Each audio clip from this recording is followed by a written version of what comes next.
Welcome to the Inspired Action Podcast. This is where we have motivational, inspiring conversations and interviews that we hope you'll enjoy listening to. Join us and other inspired actioneers on this alchemical, transformational journey.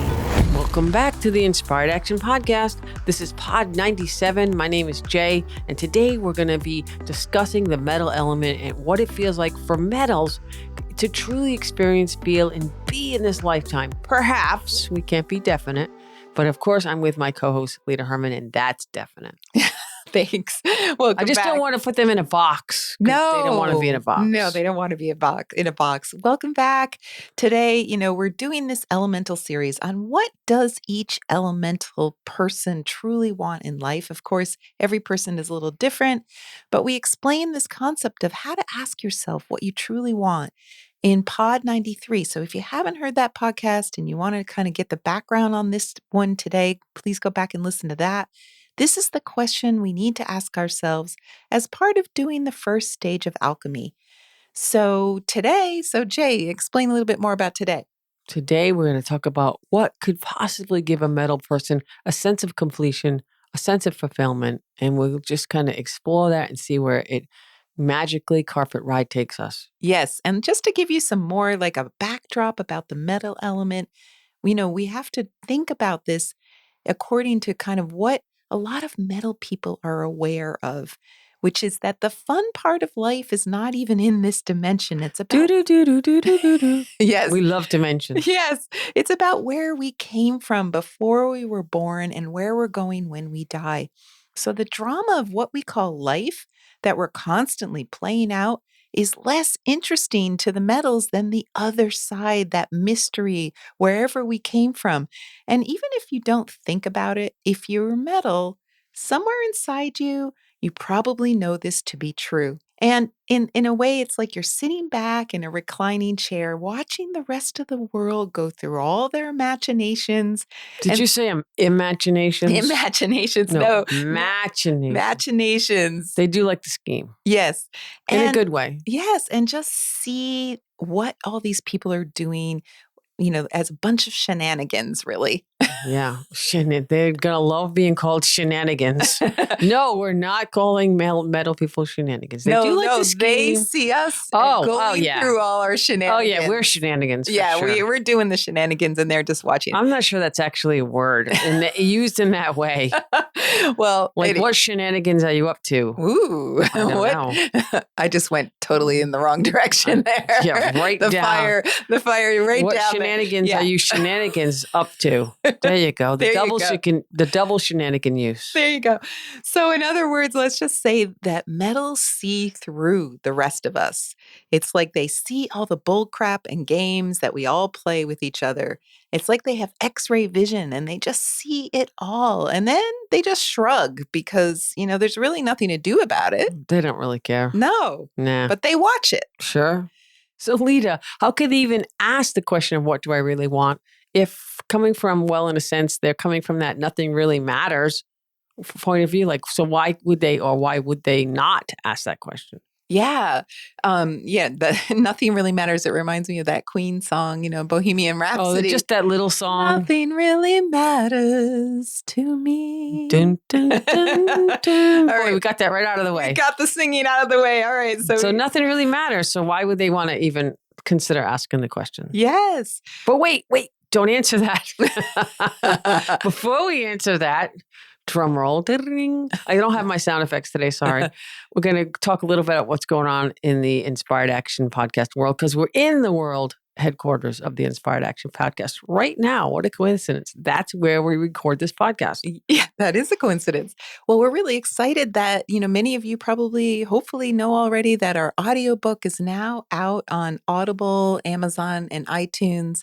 And I don't know about you, but it's been harder and harder to pick up a physical book these days. Well, it's so much easy. Summer listening is now summer reading. So if you want to have your summer reading, you got to do it through the audio. Yes. And so the audiobook came out great. We're really excited about it. Check it out in wherever we listen. hope it came out great. Yeah, people are saying they like it. But if you'd like to listen to it, Audible, Amazon, iTunes, we would love a review if you like it or ratings, anything. If you got anything out of it or have a positive feeling, that would be great. And we're coming up on our 100th podcast. 100. And so, we're doing a lot of things around that 100th podcast. So if you haven't signed up to our newsletter kind of, sign up list, you can find that on the inspiredactionpodcast.com or on our alchemylearningcenter.com. Either one will get you into our email list, and we can let you know about different events that we might be having in the future. Classes, webinars from the Alchemy Learning Center. But if you would like to write us a review or give us some stars, if you laugh or get any kind of enjoyment or education out of it, that would be great. And if you want to get some of our special merch, we're dropping some merch. We have some summer merch. We have some cute summer shirts left, unisexy with no sleeves that people kind of like. I'm taking that word, unisexy. That's a great word. Right? And so just, let us know if you want to do that or want anything. We have water bottles, hats.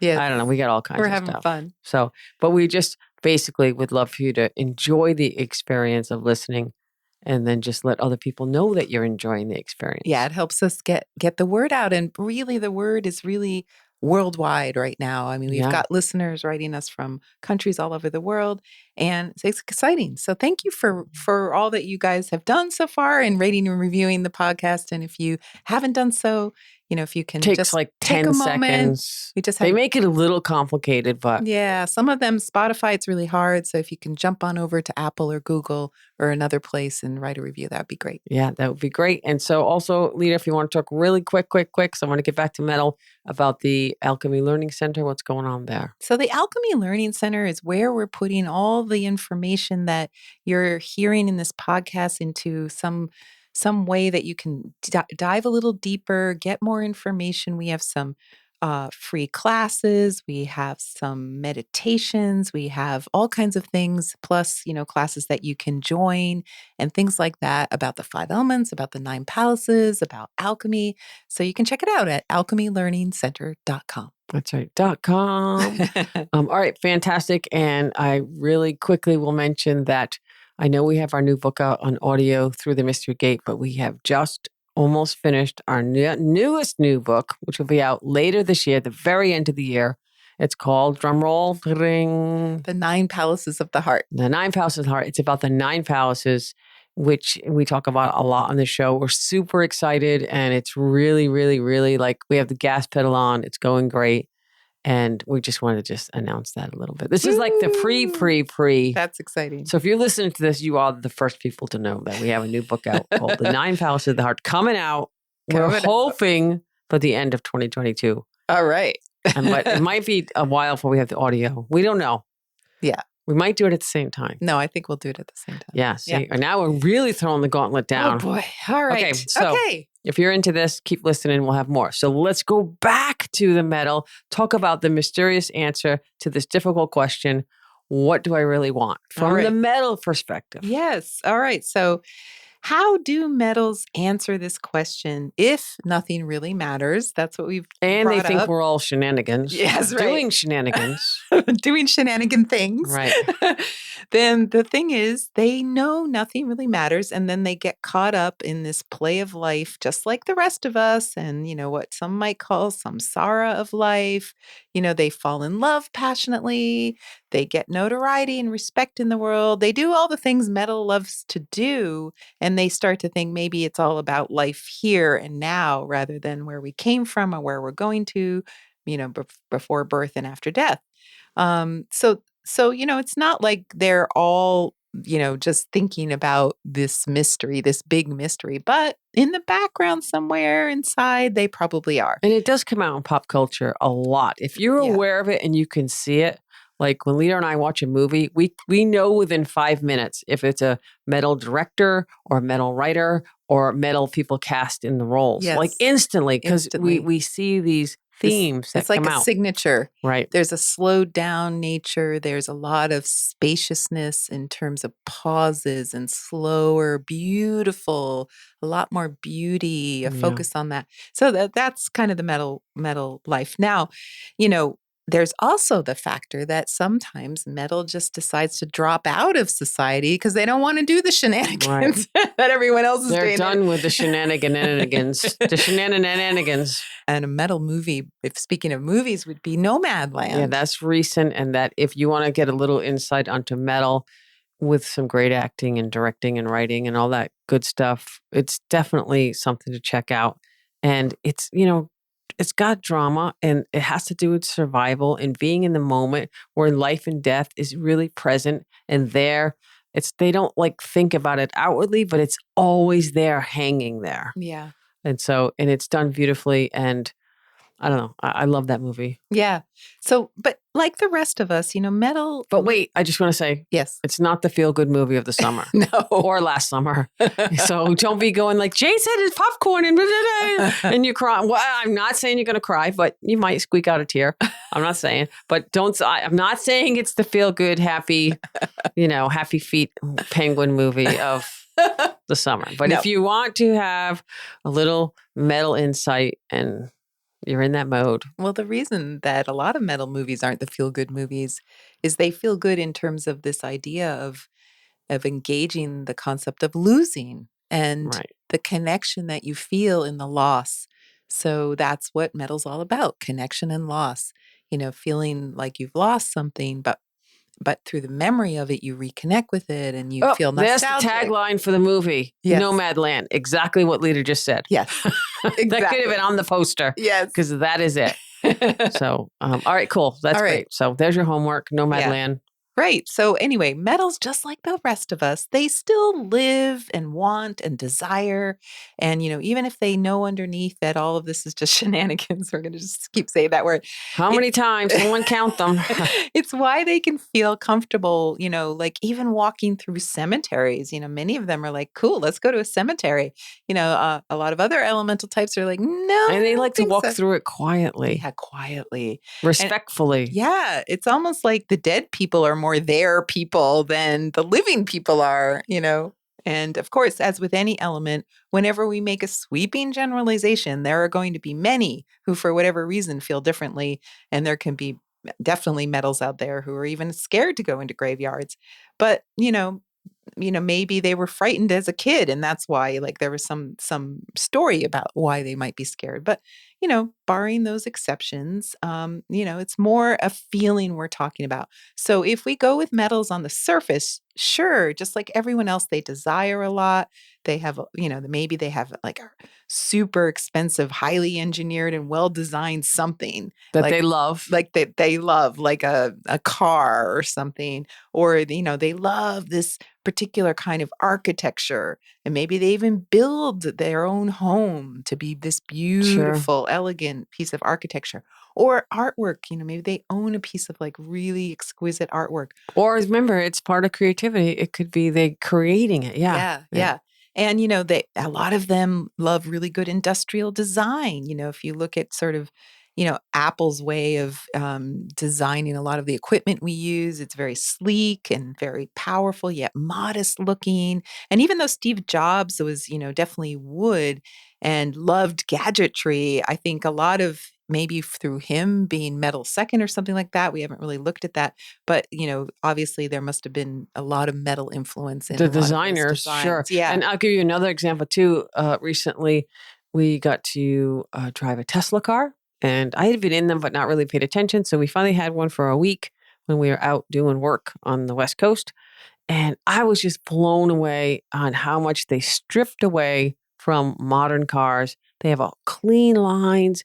It's exactly what you're talking about. It's like precision. It's clean. No extra anything. It looks like a piece of artwork that moves at 80 miles an hour. By itself, if you want. Yeah. It's got self-driving. Yeah. I mean, if you walk into a kitchen where you just see the cabinets and the counter, there's nothing on the counters, there's no distractions to your eye, just really clean lines. That's definitely more like a metal element. Right. And we can look at Elon. We know Elon is water, but we don't know we haven't really gone too far. Looked at him very but so that's another example of water, not metal, but yet has this metal project. Right. Or he just hired, metal designers. Yeah. Is but probably everything what is happened. Just clean lines and just, very, very nice. Yeah. So for metals, the what do I really want question is mysterious. It is elusive, and it's not easy to answer because, in a way, most metals are going to answer this question with the most spiritually evolved answer you can possibly think of. And what is that, Lita? Stop dangling. Just tell us. All right. The lead up here is killing you, huh, Jane? Ay, All ay, right. So ay. the answer is nothing. Oh, well, okay. Wah, wah, wah. Yep, that's no, it. I get it. I'm just teasing. They want to want nothing. I mean, in Daoism, that just means you're living in the Tao. So, how can you even want from a place like that? So they want to want nothing. Yes. Let's just name this episode, The Wanting of Wanting Nothing. How about that, right? Yes. So, forgive me, I think in this episode, we're going to have to talk a little bit about Taoism, at least in this sense. So, just in terms of as we explain with the metal element, it's tapped into something most of the rest of us don't have, or maybe if you're metal second or third, you might have some of this in moments. And that's this feeling of connection to whatever is pre or post life. And wherever we came from before we were born and wherever we go to after we die, metals, they kind of never left it. It's like they have one foot in both places, like one foot in the mystery and one foot in whatever we see and feel is what we call reality. And so that's how it feels. Like they have this ineffable sense of something beyond, something untouchable, something unknowable, incomprehensible. And yet they feel it, they know it exists, and they have a longing to experience it. And that's why they're so attractive to the rest of us, because we all kind of like that mysteriousness and we want to, we kind of think if we stand next to them, we'll get like a little understanding of it or something. So we all kind of want to, pick up on that vibe, that je ne sais quoi, what is it? We don't know. We always say the metal are the coolest element for sure. They are. So in Chinese philosophy, they say we exit into life and enter into death. Now, think about that for a moment. What is that really saying? It says that the place that matters isn't here and now, this life, this reality as we know it. If we've exited from the good place, that TV show, which I love, by the way. Yes. So I miss it. Yes. So you're exiting from that good place. Don't we want to get back to it? Isn't the goal to return to whence we came? Well, goal is a wood term, so. Yes, there you go. Right. How about isn't the illusion to return whence we came? Yeah, maybe. Let's make it deeper. All right. Right? What's the illusion? What's behind the veil? What's behind the What's veil? in the next dimension? Yes. So it's important because in terms of a metal, if we ask them the what do I really want question, they may not know why they're struggling to answer it because they'll think we're asking what they want in this life and this reality. But for them, maybe that answer cannot be confined by time and space. Maybe that answer becomes so way bigger than this body living this existence. And really, in metal terms, there's no boundary of time and space.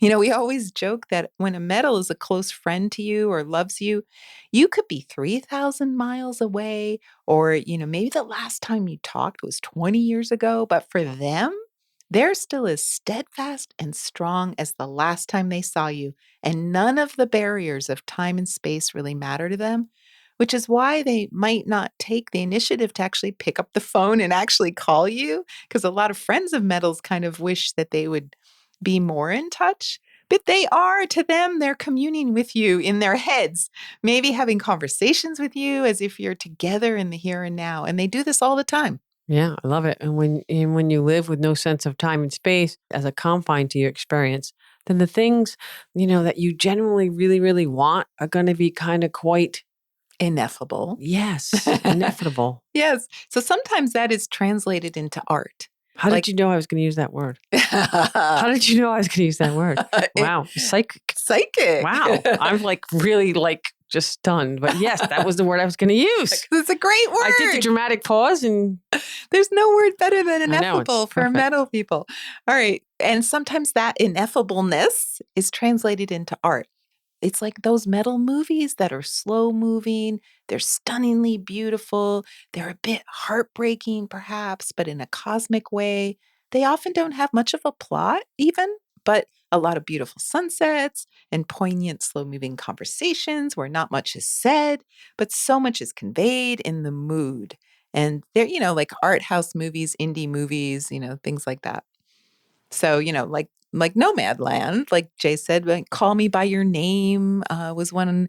Carol was a good example. Lost in Translation is kind of older movie that you should definitely look at. And really the most exquisite of all time was Wings of Desire, directed by Wim Wenders, right? Yeah. And some newer movies, The Tree of Life with Brad Pitt and Sean Penn, The Fountain with Hugh Jackman. There's so many. We could go on and on. We could just go on and on. So if you're like, what is this metal thing about? Go watch those movies and you'll get the feeling. And then you think about it, when you make movies, create movies, it is like going into another dimension. So that is why a lot of metal people are attracted to that for sure. Yeah. Storytelling in any form. Right. So we, but not fire for it, for storytelling or earth. Right. It's different. Yeah. It's very more different. Cosmic. Yeah. Yes. So we have to kind of touch down to earth and to this reality of here and now to understand how. I mean, wait, hold on. I got another thought. If you think of like Nomadland versus like Iron Man, right? Two different worlds of two different movies about outcasts. Yeah, like that's true. Completely different. But I'm going to, you know what? I'm going to watch both those movies back to back because I'm like the contrast. Yeah, that would be really fun. Yeah. I'm telling you. Why did you pick Iron Man? Because it is like, it's kind of like a similar thing. Yeah, because he's like off by himself. Yeah. All right. But he's trying to be in a groove and I don't know, it's a lot. Yeah. We could talk Iron Man if someone wants to talk Iron Man. Or that Nomadland. would be Wood, right? Yeah. Iron Man, yeah. Maybe. Well, the actor and the character is probably Wood. Yeah. Well, the actor is for sure. Yeah, the actor's for sure. But I also think that's, that we could kind of go down and do some Marvel. Yeah. There's so many out there now. It could take us like the rest of the year. Okay. All right. Sorry, I digress. So back to the here and now, Jay, like I was just saying. I was just having a deep concept of like, wow. Remember the whole thing we used to say, yoga and yogurt? Yes. I was thinking Nomadland, Iron Man. Whoa. Okay. Sorry. For those of you who don't know the yogurt and yoga analogy, a metal person once said to me, just like this, said, Lita, yoga and yogurt. And I was like, wow, cool. Right. And she's like, yeah, I know, really. And we just like communed silently about those two concepts and all the ways they relate to each other. And that's a metal conversation for you. Okay. So if a metal has to confine themselves to a body in this lifetime, what does that metal person really want? So let's try to kind of get a little bit more specific here. It's going to be an answer that has to do with the cosmic forces of life and the universe. And we always say that metal is meant to be free to fly on their magic carpet rides. But at the same time, they long for deep connection. And we always say it's like being a little leaf attached to its mother tree. On the one hand, it doesn't want to leave its safe, cozy home. And on the other hand, it sees all these other leaves, flying on the breeze and having a blast. And it wants to fly free on the breeze without a care in the world. And this is the dilemma for all metals. They want so much to have limitless freedom to roam and see the world. Remember, the travel palace of the 9 palaces is a metal palace, after all.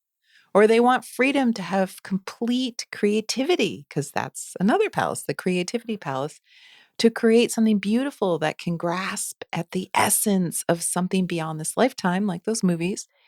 But alas, they're heavily motivated by service to those around them. In this lifetime. Their families, their jobs, their spouses, anyone that relies on them, they feel beholden to because they want to be. And because they think if they're providing service to their loved ones, then they'll be more deeply connected. So that word connected is at the heart of it because connection is so important to them. They feel obliged. And that's really, the obligation is the big word. Yeah. They feel obliged to be of service and sacrifice what they want for others, which they do daily, day after day after day. So similar to Earth in our last podcast, who can't answer the question if they're thinking or worried or concerned about any of their loved ones for them finding happiness or peace. Yeah. In order to answer their question, metals have to stop thinking about their obligations and remember they've created their own obligations or willingly taken on society's view of their obligations or their families view other obligations. Now, that was a lot right there. Yeah. We could even break that down for like another half an hour. I know. Yeah. Because, it's like here they are willingly wanting to be obligated and at the same time hating those obligations. Yeah. It's a tough one. So they have to stop thinking about those obligations to their family, job, society as a whole, whatever they feel obligated to. So they can ask the what do I really want question open-ended. Yeah, I Yeah. think it was a lot like the Earth podcast last time, which by the way, I had a conversation with an Earth person. I was just saying, okay, what if you could just say your entire family was completely happy and healthy and well? And I was going to finish the sentence and say, what would you really want then? And the person went, ah, that's it. So that's what Yeah. she wanted. Yeah. Like, that is it. Like, that made so much sense. And so for metal, it's like, what if all the people needing you to help them with this or that, what if they didn't need you? What if they didn't need your service at all? Like, you really were truly free. You had no obligations to them because they didn't need you. And just for the answering this question, I know it's hypothetical because it's never going to happen, but hypothetically, imagine all those people don't need your services right now. Then let's ask that question.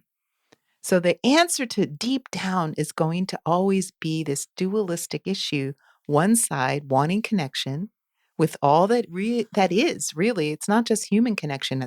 They want connection with cosmic, energy and, humans, communities, everything, the divine. This is the connection part of it.